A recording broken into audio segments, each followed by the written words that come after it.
대전에 복합 터미널 앞에는 아주 큰 도로죠.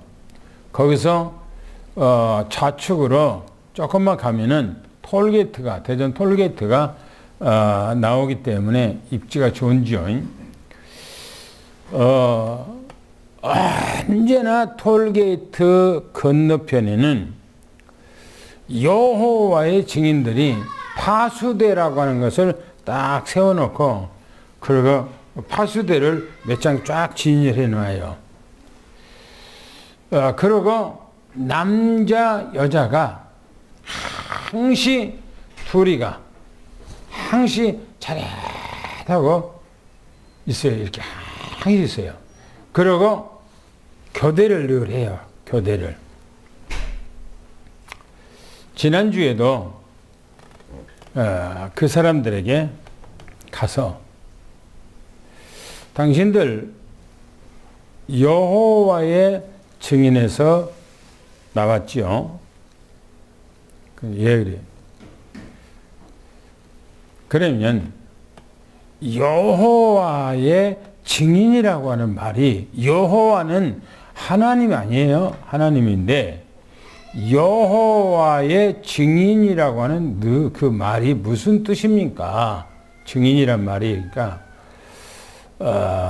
여호와가 말씀하신 이 말씀을 증거하라고 하는 뜻입니다. 그래서 그 막연하게 하지 말고 구약 성경에 여 하나님께서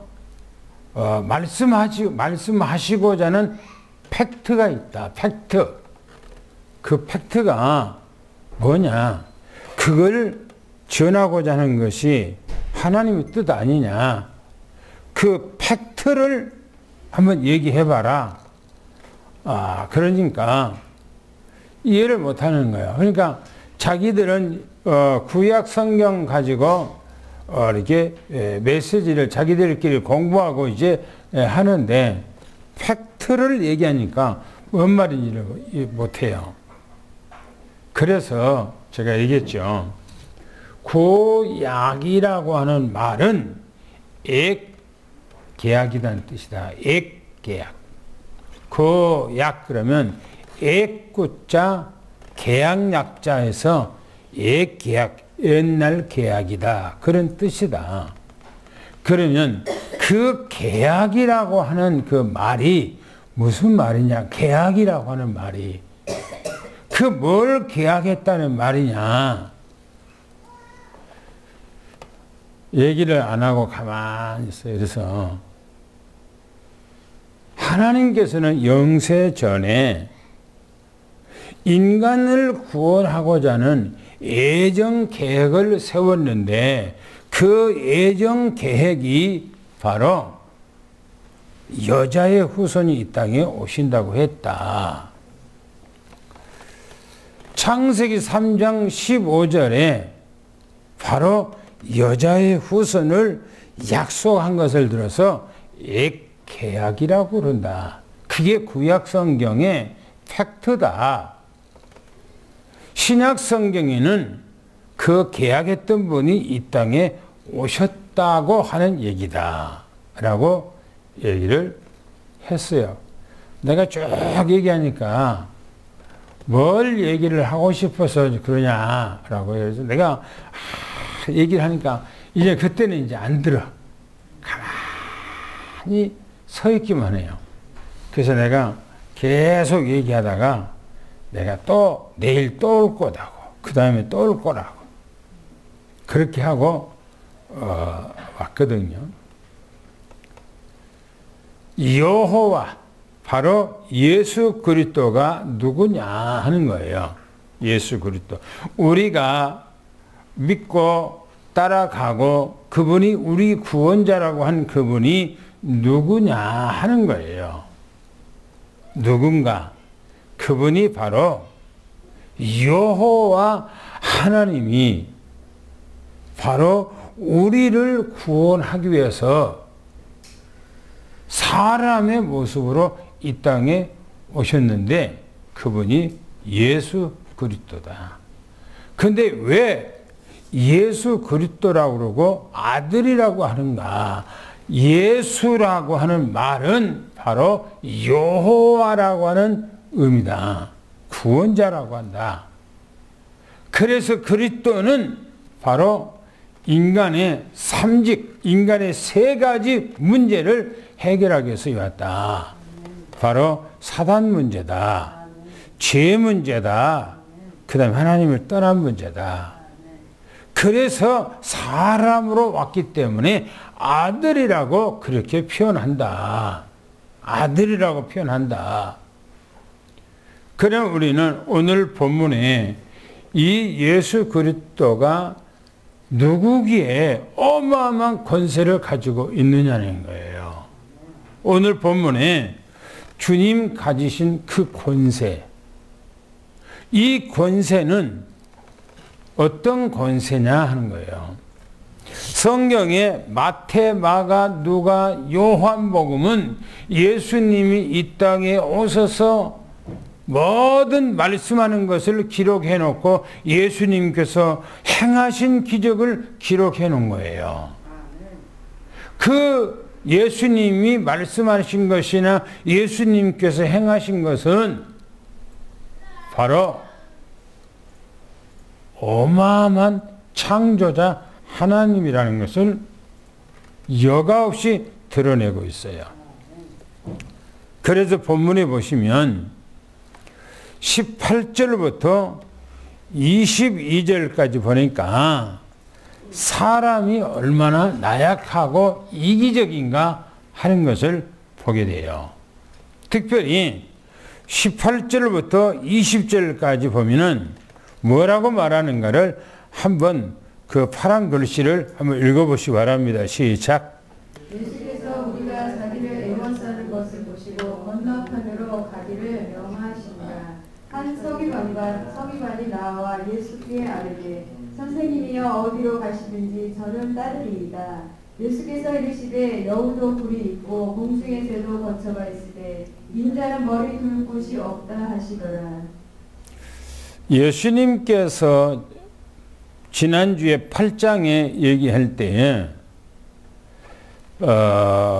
산상수훈, 산에 가서 메시지를 전가하고 내려와서 소경을 고쳐주고 또 백부장의 중풍병자를 치료해주고 예수님이 제자 베드로의 집에 가서 그 장모의 열병을 치료하셨다는 얘기를 했어요.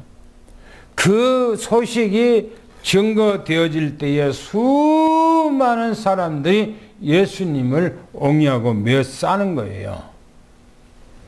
예수님께서는 너무나 무리가 많이 왔다고 그렇게 말하지요. 그래서 무리를 피해 건너편으로 가기를 원했다. 건너편이라는 것은 갈릴리 그 바다 다른 편에 저 건너편으로 배를 타고 건너가기를 원했다. 왜? 배를 타야만이 못 쫓아와. 그 사람들이 따라오지 못해. 그래서 배 타고 건너편으로 가기를 원했다. 그렇게 말합니다.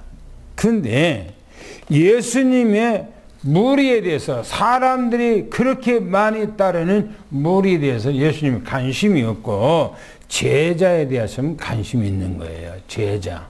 왜? 제자가 중요하거든요. 제자가. 그런데 보세요. 그때에 한 서기관이 예수님 앞에 나와서 하신 말씀입니다. 뭐라고 말합니까? 선생님, 저는 선생님이 가시는 곳이면 어디든지 저는 따라가겠습니다. 예수님께서 저 해변 건너편으로, 갈릴리 건너편으로 가자 하니까 예수님께서 배 타고 이제 가기 위해서 가는데 이 서기관이 갑자기 나타나는 거예요. 서기관은 학자예요. 율법학자예요. 그 학자가 예수님 앞에 딱 나타나서 선생님, 저도 선생님 따라가기를 원합니다.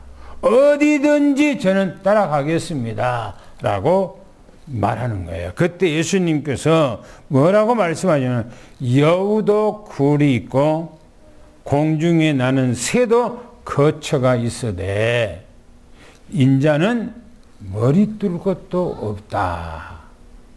그렇게 얘기하세요. 이 말은 왜 예수님께서 그 사람한테 그렇게 얘기를 했을까요? 여우도 굴이 있고 공중에 새도 거처가 있는데 인자는 머리 들 것도 없다 이거예요. 이 말은 실제적으로 예수님께서 그런 삶을 사셨어요. 한 곳에 어떤 정착한 것이 아니라 계속해서 다니시면서 복음을 전가하기 위해서 가거든요. 그러니까 때로는 노상에서도 주무시고 때로는 어떤 거처가 있으면 가서 주무시고 하는 거예요. 예수님께서는 자기 현장, 자기 현실을 얘기하는 거예요. 그런데 예수님 이 말씀하신 것은 내가 지금 이런 처지인데 그래도 나를 따라올 거냐라고 묻는 거예요. 대부분 사람들은 예수님을 따르면은 부귀 영광이 따르고 많은 사람에게 추앙도 받고 영광도 받고 그렇게 생각을 해요. 목회자들도 나 목사가 돼야 되겠다라고 한 사람들도 거의 그런 생각을 해요. 내가 목사가 돼서 사람들을 많이 모아서 내가 좋은 음식도 먹고 좋은 자가용도 타고 좋은 집에서 살고 내가 사람들에게 추앙을 받아야겠다라고 하는 그런 생각도 가지고 가거든요. 그게 올바른가 라고 했을 때는 앞으로 성경을 쭉 이제 마태복음 보면서 그 부분이 어떤 부분인가 우리가 한번 생각도 해 보아야 됩니다. 또 보세요. 21절부터 22절까지 또 한번 읽어보시기 바랍니다. 뭐라고 말씀했는가요? 시작. 제자 중에 또 한 사람이 이르되 주여 내가 먼저 가서 내 아버지를 장사하게 허락하옵소서. 예수께서 이르시되 죽은 자들이 그들의 죽은 자들을 장사하게 하고 너는 나를 따르라 하시니라. 너는 나를 따르라 라고 어떤 제자가 주님 나 주님 따라가겠습니다 라고 말하는 거예요. 그때 예수님께서 그 사람에게 한 얘기입니다. 그 사람이 말하기에 주여 내가 먼저 가서 내가 주님을 따라가기는 따라가는데 내 집에 가서 내 아버지가 돌아가셨습니다. 장사하고 그러고 따라가겠습니다. 그러게. 여러분 한번 생각해 보세요. 우리는 하나님의 일이 놓여 있는 거하고 내 육신적인 일이 놓여 있는 거하고 해서 어떤 것이 우선한다고 생각합니까? 한번 생각해 보자고요. 내 육신의 일이 우선인가? 하나님의 나라가 우선인가? 하는 거예요. 어떤 것이 우선입니까?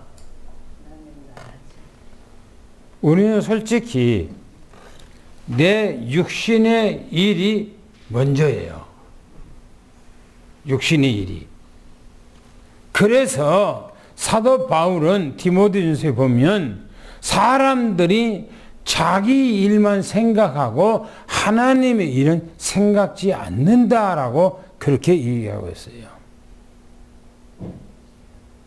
예수님께서 어떤 사람이 나 주님 따라가겠습니까? 인자는 머리 둘 곳도 없다. 그러다가 조금 있으니까 어떤 제자가 나 선생님 따라가겠습니다. 그러나 우리 아버님이 지금 돌아가셨다고 소식이 왔습니다. 우리 아버지를 장사한 후에 내가 주님을 따라가겠습니다. 라고 그런 얘기예요. 우리 지금 상식적으로 이 제자가 말하는 것이 옳아요. 우선순위를 놓고 봤을 때 이 사람이 말하는 것이 옳아요. 순서가 그래요. 그러나 예수님께서는 그렇게 말씀을 하시지 않는다는 겁니다.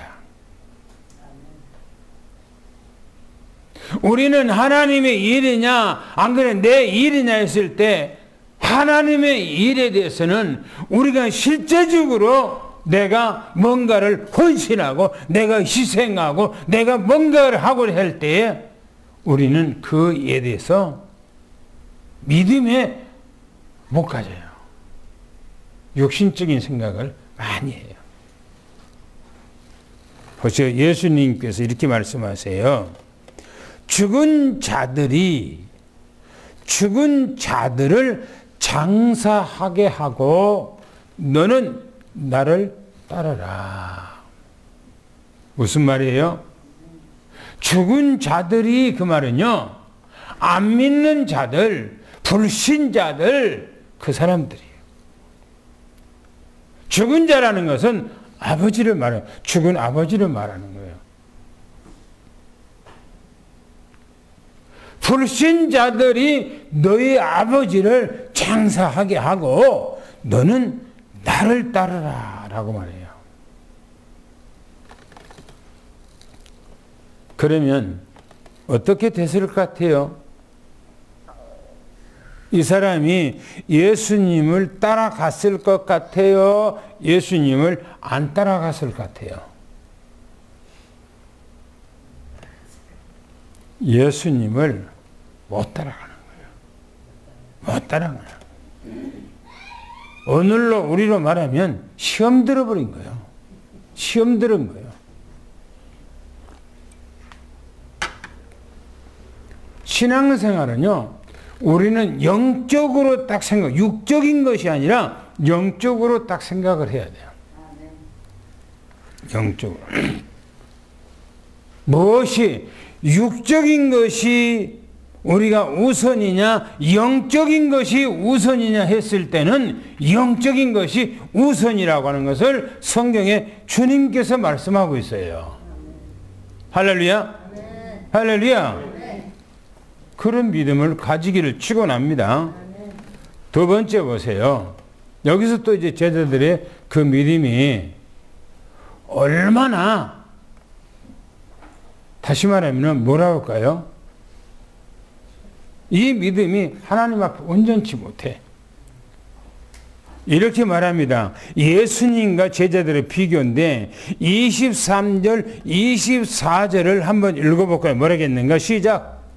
배에 오르심에 제자들이 따랐더니 바다에 큰 노을이 일어나 배가 물결에 덮이게 되었을 때 예수께서는 주무시는지라. 예, 이제 예수님께서 바다 건너편으로 가자 하고 제자들과 함께 배에 올라서 지금 가고 있는 중이에요.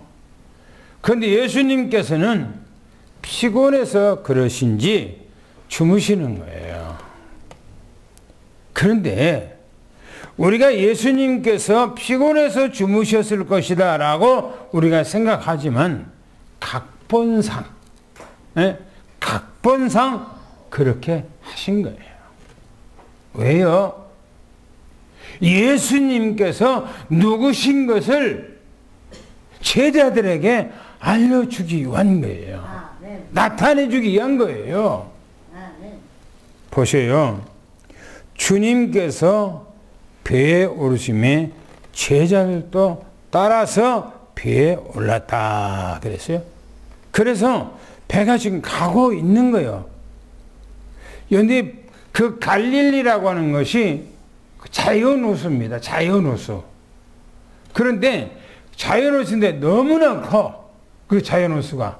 그래서 유대인들은 그것을 바다라고 그래요. 민물이 민물, 짠물이 아니요. 바다라고 그래. 근데 그 갈릴리 그 수심이 어마어마하게 수심이 깊은 거예요. 그 갈릴리 그냥 조그만 호수, 조그만 그냥 헤엄치고 갈 수 있는 것이 아니에요. 어마어마하게 수심이 깊어. 그런데요, 중간 정도 갔을까요?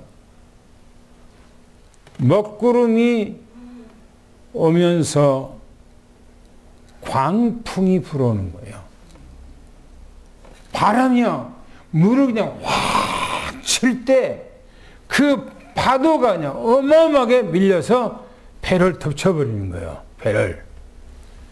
지금은 철선이기 때문에 참 배가 참 튼실하죠. 옛날엔 나무로 만드는 그 배 아니겠어요? 그잖아요. 그러면 그 얼마나 약하겠어요. 보세요. 제자들이 어떤가 보세요.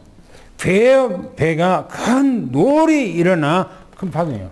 놀이 일어났다는 말은 배가 막 뒤집어질 정도로 파도가 심했다는 거예요. 그리고 그 물이 바다로 막, 배 위로 덮쳐 올라왔다는 거예요.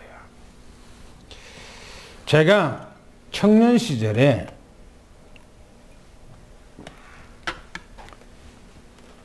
세 명이서 배를 타라. 우리 고기 잡으러 가자. 배를 타면 돈 많이 번다더라.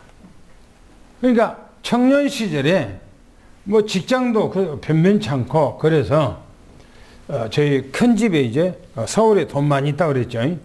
나하고 동갑인데,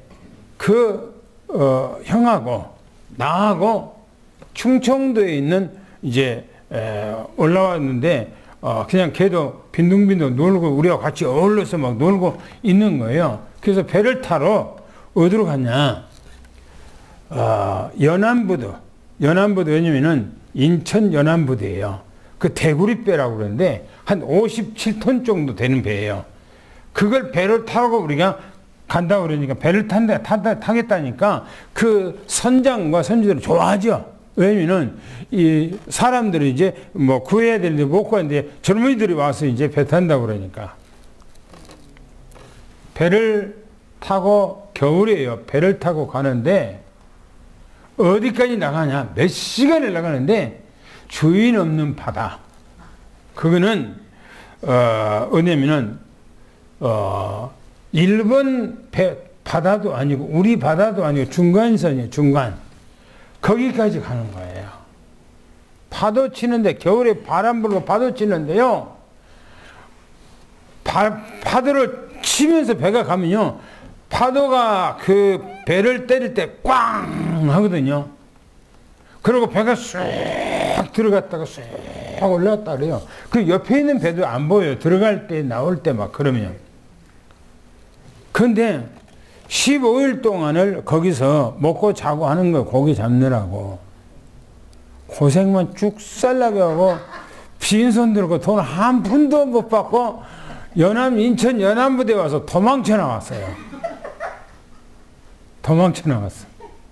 돈 한 푼도 못 벌고.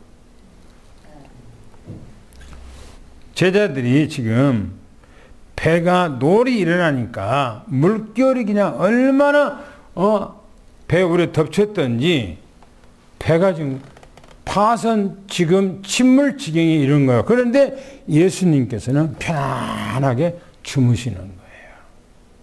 주무시는 거예요. 그런데 이때 어떤 믿음을 갖습니까? 한번 생각해 보세요. 어떤 믿음을 갖습니까? 보세요. 그 25절, 27절 이제 한번 그 말씀하고 있는데 한번 같이 읽어봅시다. 시작. 그 제자들이 나와 깨우며 이르되 주여 구원하소서 우리가 죽겠나이다.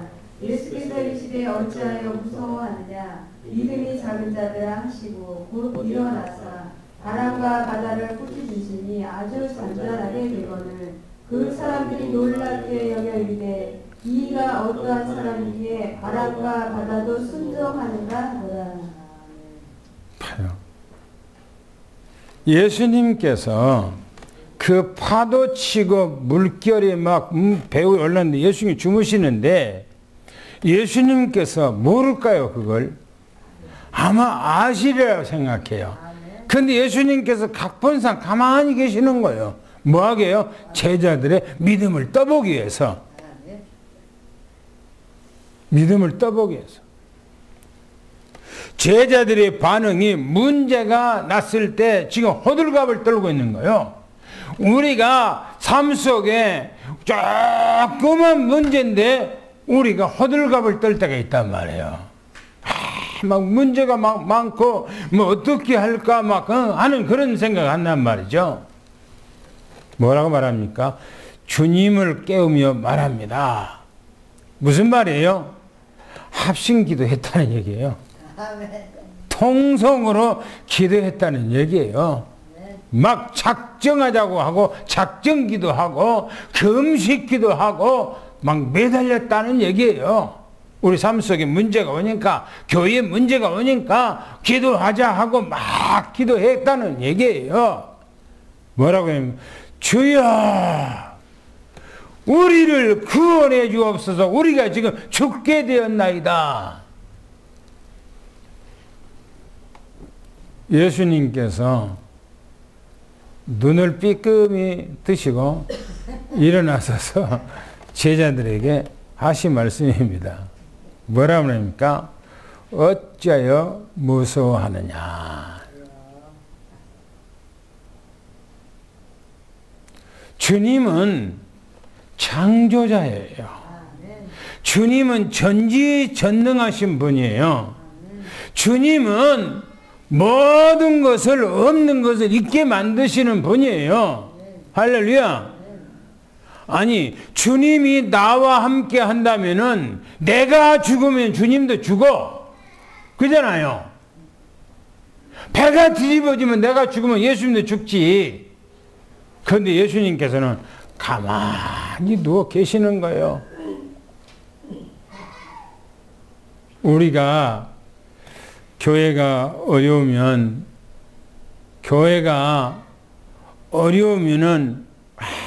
그렇게 하잖아요. 우리가 때로는 여러분들이 삶 속에 조금 어려우면은 이제는 끝났다 생각하고 막 그러잖아요. 하나님은 살아계십니다. 아멘. 주님은 부활하셨어요. 아멘. 우리와 성령으로 함께 하십니다. 아멘. 그러면 주님이 말하면은 믿음이 작은 자들아 그래요. 믿음이 작은데요. 아니 주님이 나와 함께 하는데 무슨 상관이 있어요? 그잖아요. 그런데 주님이 옆에 계시는데도 못 믿어봐. 죽을까봐. 그러면서 말하기를 이렇게 합니다. 예수님께서 명령을 합니다. 자연을 향해서 명령을 하니까 순종했다고 그랬어요. 바람아 파도야 잔잔하라 하고 꾸짖으니까 아니 바람이 그 어마어마한 바람이 조용해져 버린 거예요. 그리고 파도가 그냥 잔잔하게 그 물이 그냥 유리바다처럼 돼버리는 거예요. 이걸 보고 제자들은 놀랬다고 그랬어요. 지금까지 예수님이 누군가를 잘 몰랐어. 병이나 고쳐주고 치료나 해주고 열병이나 치료해주고 그 정도로 생각을 했던 거예요. 제자들이. 그런데 아니 자연을 향해서 명령하니까 순종해 버리는 거예요. 뭔 말입니까? 창조자예요. 창조자. 전능자예요. 우리가 믿고 우리가 그분을 따라가고 있는 그 주 예수 그리스도는 우리를 창조하신 자예요. 할렐루야. 우리의 모든 것을 다 아신 분이에요. 우리 교회 형편도 알고 우리들의 가정 형편도 안단 말이에요. 할렐루야. 그러니까 바다와 그 파도가 잔잔하게 됐는데 제자들이 하는 얘기가요. 놀라서 하는 얘기가 이분이 어떤 분인가? 이분이 어떤 분이기에 바람과 파도가 잠잠해지냐 이게요. 명령하니까. 여러분, 주님은 우리가 지금 보고 있는 이 지구 오만 것, 저 하늘에 있는 모든 별들을 주님께서 만드신 자예요. 할렐루야. 그 엄청난 분이 우리를 구원하기 위해서 이 땅에 오셨단 말이에요. 그리고 그분이 모든 문제를 다 끝내놓고 우리 안에 성령으로 임하셨단 말이에요. 할렐루야. 어마어마한 분 아닙니까? 그러면 그분이 우리 안에 계시다면 우리는 염려할 것 없어요. 주님께서 역사하셔. 할렐루야. 또 보세요. 세 번째 보면 28절부터 34절까지 귀신들이 떠나갔는데 28절, 29절을 한번 읽어보겠습니다. 뭐라 했는가요? 시작. 또 예수께서 건너편 가다라 지방에 가시매 귀신들은 자 둘이 무덤 사이에서 나와 예수를 만나니 그들이 몹시 사나워 아무도 그 길로 지나갈 수 없을 지경이더라. 이에 그들이 소리질러 이르되 하나님의 아들이여 우리가 당신과 무슨 상관이 있나이까? 때가 이르기 전에 우리를 괴롭게 하려고 여기 오셨나이까 하더니. 보세요. 지금 예수님께서 배를 타고 건너편으로 갔는데 어디로 갔다 그랬죠? 가다라 지방으로 갔다 그랬어요. 가다라 지방으로. 그 지방에 딱 예수님이 내리니까 귀신 들린 자 둘이 예수님 앞에 나와서 엎드리는 거예요. 창조자, 전능자가 그 앞에 오니까 이 귀신들이 발발발 떠는 거예요. 무서워하는 거예요. 다시 말하면 예수님은 창조자요, 생명의 빛이에요. 누구도 그 안에 그분에게 접근할 수 없는 어마어마한 물입니다. 이 귀신은 어두운 자예요. 흑암이에요. 생명의 빛이신 예수님께서 그곳에 가니까 어둠에 쌓여있는 이 귀신들이 무서워서 어쩔 줄을 모르는 거예요. 그러면서 이 귀신들에서 얘기합니다. 귀신들이 무덤 사이에서 나와서 예수님을 만나 이 귀신들은 너무너무나 사나워서 그 지옥으로 갈 수가 없더라 그랬어요. 제가 귀신 들린 사람에 대해서 몇 번 얘기했지요. 저는 어렸을 때부터 우리 바로 집 옆에 우리 옛날 집 바로 화장실 뒤편에가 우리의 텃밭이 있었어요. 근데 텃밭 앞에가 그분 집이 있었어요. 근데 그 집에는 내 어렸을 때부터 놀러를 많이 갔어요. 왜냐면은 그 아주머니의 아들이 나보다 한 10살인가 더 먹었는데 그분이 나를 너무너무나 이뻐했거든요. 그래서 늘 내가 그 집에 놀러 갔어요. 어렸을 때 우리는 이빨 어렸을 때 딱 닦는데 그 집에 가보면 치약이 있어요. 누가 그 형이 쓰던 치약 내가 짜서 먹어봤거든. 그 짜서 그러니까 입이 하게 걷더라고요. 그러니까 그 집에 놀러를 많이 갔는데 그 아주머니가 귀신 들렸어요. 귀신 들렸어요. 그 마을 사람, 우리 마을 사람들이 그 귀신 들린 자 한 사람을 못 해봐요. 얼마나 힘이 세든지. 비가 올라오고 그러면 날구지 한다고 그러면요. 막 하루 종일 집에서 뭔 소리를 해. 그리고 비가 올 것 같으면 그냥 막 논둑으로 막 돌아다니면서 막 춤추면서 돌아다녀. 나중에는 그 딸 시집가고 그 아들이 서울에서 이제 뭐 결혼해서 생활하고 그 집이 이제 완전히 돌아오지도 뭐 자녀들도 안 오니까 집이 완전히 다 낡아서 다 찌그러지고 그런 집에서도 혼자 사는 거예요. 저는 그것을 어렸을 때 늘 보았단 말이에요. 귀신 들린 자. 오늘 본문에 보니까 얼마나 사나웠는데 사람들이 그 지역으로 그곳으로 가지를 못했어. 무서웠어. 귀신 들린 이 둘이가 예수님 앞에 나와서 소리를 지르면서 하는 얘기입니다. 우리와 당신과 무슨 상관이 있나이까? 아니 예수님께서 지금 지한테 무슨 해코자 한 것이 아니고 그곳에 지금 배에서 내려서 지금 지나가고 있는데 그 사람들이 무서워서 귀신 들린 자가 무서워서 예수님 앞에 와서 하는 얘기예요. 때가 이르기 전에 우리를 괴롭게 하게 해서 오셨나이까? 이 말이 무슨 말이에요? 때가 이르기 전에 오셨다는 거요. 이 말은요,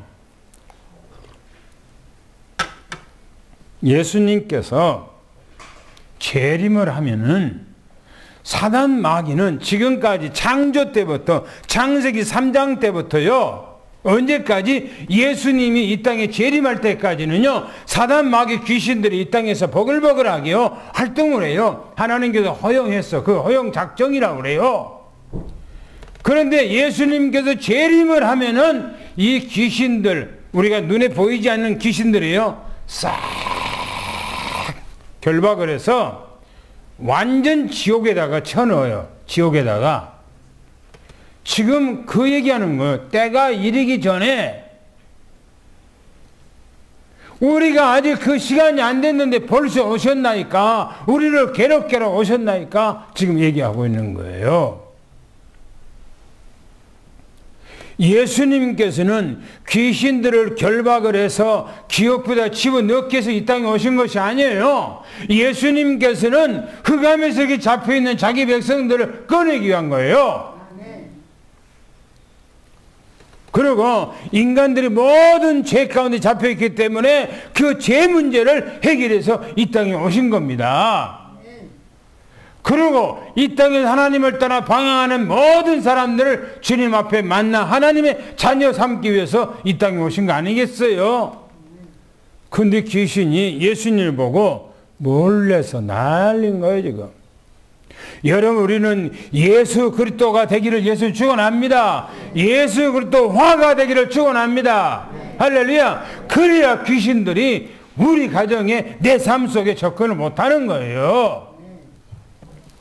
30절 32절 한번 읽어볼까요? 뭐라겠는가? 시작.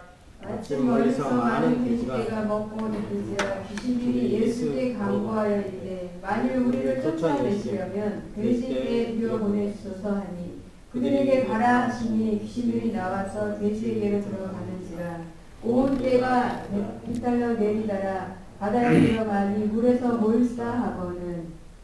보세요. 지금 귀신하고 귀신이 예수님 앞에 와서 지금 예수님 앞에 그런 얘기를 하고 있는데 돼지를 아마 방목을 했는 것 같아요. 그 지역에서 방목을. 그러니까 돼지가 수천 마리가 지금 방목을 하고 돼지가 우글거려. 그런데 귀신들이 예수님 앞에 간구하는 거예요.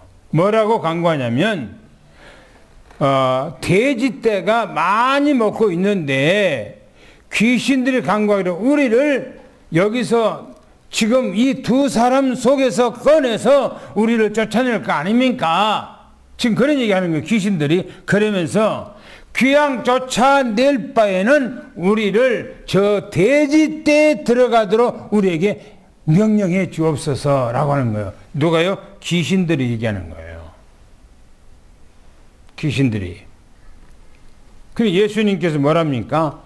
명령하여 가라, 가라, 가라 라고 하니까 그 귀신들이 그 두 사내 아이 속에서 나와서 돼지떼로 들어갔다고 그랬어요. 들어가니까 그 돼지들이 갑자기 귀신들이 자기들의 몸속으로 들어오니까 이 귀신들이, 이 돼지들이 뭐 제정신이 아니요.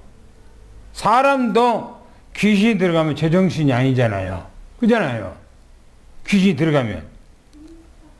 그런데 이 돼지 속에 귀신이 들어가 버리니까 이 돼지가 이상한 거예요.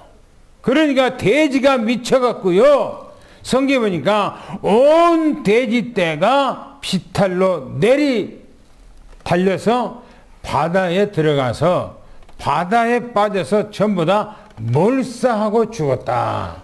그렇게 성경에 기록하고 있어요.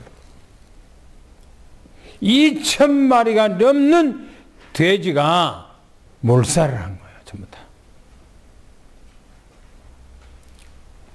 보세요. 그 밑에 한번 이제 33절, 34절 한번 읽어봅시다. 뭐라 했는가요? 시작. 추적자들이 달아나 시내에 들어가 이 모든 일과 귀신 들린 자의 일을 보아니 온 시내가 예수를 만나려고 나가서 보고 그 지방에서 떠나기를 간구하더라. 돼지를 치던 사람들이 방목하니까 돼지를 뭐 치고 하겠죠. 산에서. 그런데 이 돼지를 치던 사람들이 갑자기 돼지들이 완전히 미쳐갖고 비탈로 그냥 막 내려가면서 바다로 전부 다 빠져서 다 몰살을 해버 다 죽어버린 거예요. 이 광경을 누가 이 돼지를 방목하던 사람들이 이거 본 거예요. 이걸 이 현장을 본 거예요. 보고 시내 가다라 지역의 그 시내로 들어가서 많은 사람들에게 이 사실을 얘기한 거예요. 예수라고 하는 분이 오셨는데 우리가 잘 알고 있는 그 귀신 들린 그 사람은 말짱해지고 제정신이 돌아와서 온전한 사람이 됐고 그 속에 있는 귀신들이 우리가 방목하는 귀신 돼지 속에 들어가서 돼지가 전부 다 바다에 빠져서 몰사고 다 죽었다라고 그런 얘기를 한 거예요. 그러니까 가다라 지역에 있는 사람들이 예수님을 만나려고 많은 사람들이 예수님 앞에 왔다고 그랬어요. 와서 예수님을 보고 가다라 이 지방에서 떠나기를 간청했다 그랬어요. 어리석은 자들이죠. 예수님을 자기 거울에서 오랫동안 머물러 계시라고 대접을 해야 되는데 돼지 그 몇 마리 죽은 것에 대해서